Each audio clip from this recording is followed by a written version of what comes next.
Welcome to the next lesson, shipping by air or by sea. And here's what we're going to be covering. Domestic versus international shipping, an overview of the entire shipping process, how to run this business from anywhere in the world. We'll do a comparison of air versus sea shipping and how to decide which to use. And then we'll learn about freight forwarders and inspection services and how they can make your life so much easier. Now, this lesson is only for those importing their products. If your manufacturer is in the same country as the Amazon marketplace that you're selling in, you're not importing, and you can simply use Amazon's own internal shipping service, which is very simple to use, and we will be covering that in a later module. However, if your manufacturer is located in a different country as the Amazon marketplace you're selling in, then you will need to have your products imported, and this lesson is for you. I put together the following graphical representation to give you a high-level overview of how the entire importation process works. And it's pretty much the same whether it goes by air or by sea. First, you have your supplier who manufactures the products. And once they're ready, they'll deliver those products to the international port. And I'm considering that the port that's in their country. And it can be either an airport or a seaport, depending on how they're shipping the products. Those products are then loaded onto a vessel, either an airplane or an ocean freighter, and then they take off and finally arrive at some point in time at the domestic port. And the domestic port I'm considering as the port of the country that Amazon is located that you're selling in. And again, this will be either an airport or a seaport. At that point, those products then go to some type of local prep place. This can be your home, this can be a freight forwarder warehouse, or an inspection service. And what happens here is that the appropriate labels from UPS are added onto your shipping containers, and then UPS comes, picks those up, and delivers them to the Amazon FBA warehouse.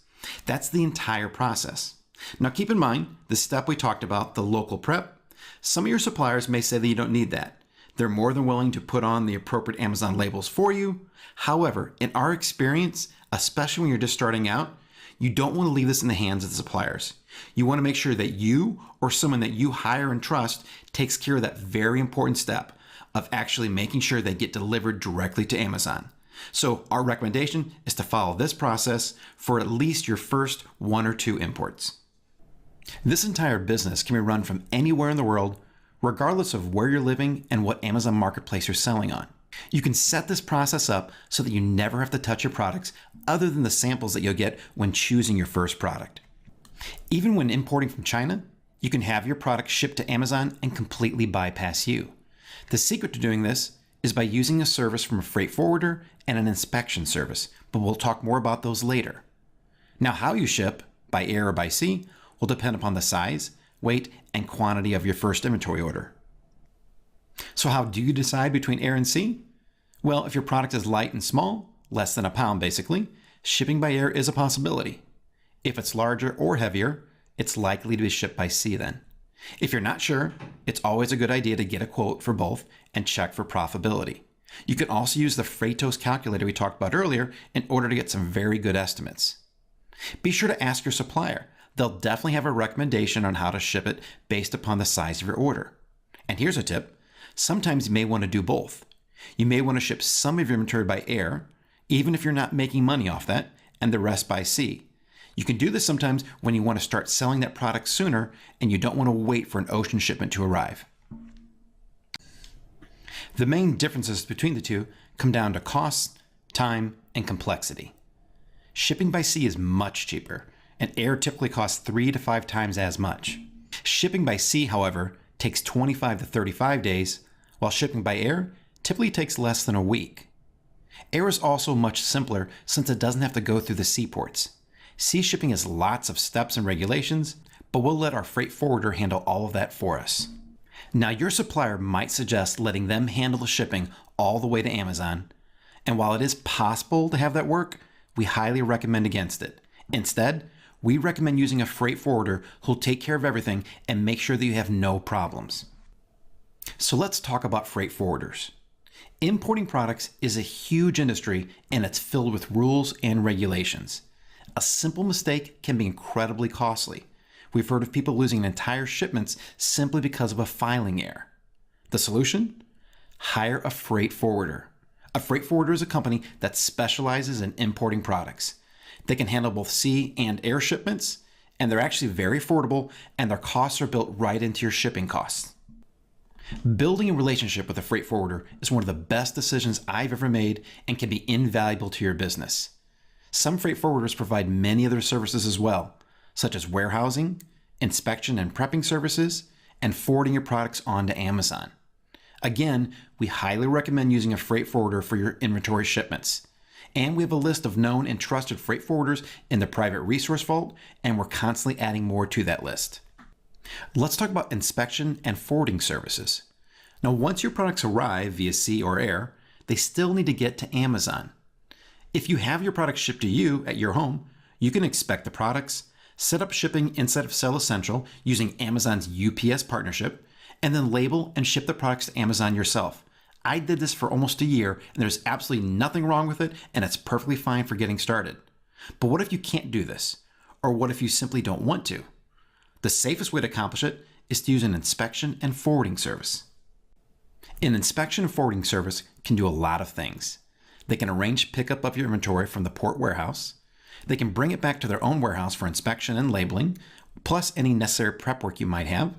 And then they can ship the products to Amazon using Amazon's UPS partnership. Now keep in mind, many freight forwarders, they now do this inspection and forwarding service as well. So be sure to ask them, as it will greatly simplify the process. And as with freight forwarders, we've compiled a list of known and trusted inspection and forwarding services in the private resource vault as well. Once you're ready to place your order, here's what you can do. You'll want to contact a freight forwarder and get a quote from them. The importation checklist below this lesson will tell you exactly what you need to provide to them in order to get a quote, but includes many things such as the shipment details from your supplier, such as the quantity, dimensions, weight, type of product, the cost, the origination or the supplier's warehouse, and the final destination, which will either be your home, your inspection and forwarding service, or Amazon, your company or personal information if you don't have a company, and then any services you want performed, such as inspection, labeling, and forwarding.